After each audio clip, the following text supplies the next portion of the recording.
there's been reports of, Max Kaiser or Peter McCormack or whoever goes to El Salvador and says, it's great. We're spreading adoption. Everyone's loving it.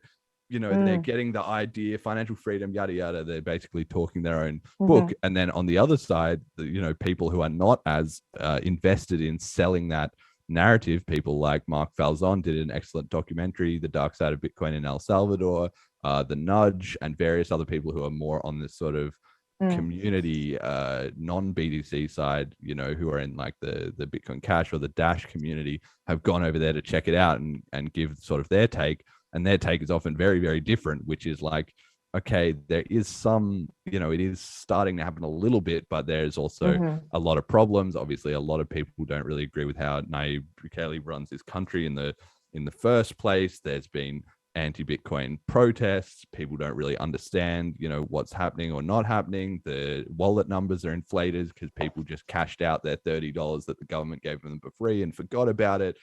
All of this stuff, right? It's very hard to get a sense of, is there actually a good amount of groundswell adoption? So you've been there. Tell us, how was it?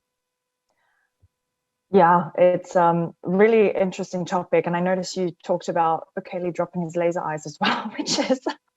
Well, now the price is down. He's right. You could it's very easy understandably, to be a genius, yeah, he's probably copping a lot of flack, so probably just sensitively removing the laser eyes for now.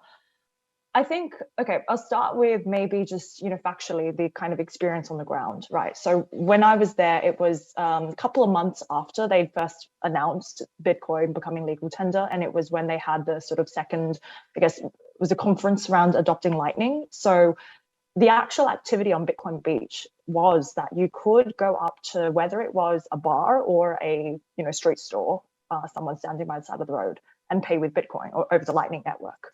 Or on chain, but preferably over the Lightning network.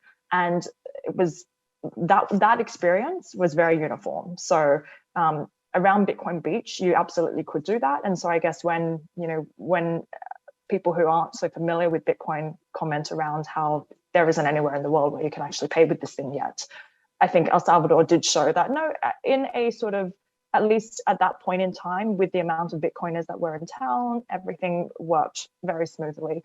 I think with the questions around, what's happening in terms of this, how widespread is the adoption in the country, how much of this is something that the citizens themselves wanted versus took the $30 incentive, as you say, and then sort of discarded. I think you probably want to pry that apart a little bit, because there's, on the one hand, how much is it being used as an actual currency to transact day to day? And I think you're probably right there. There's a lot of reports around, first of all, the whole Shivo wallet, right, got a lot of criticism.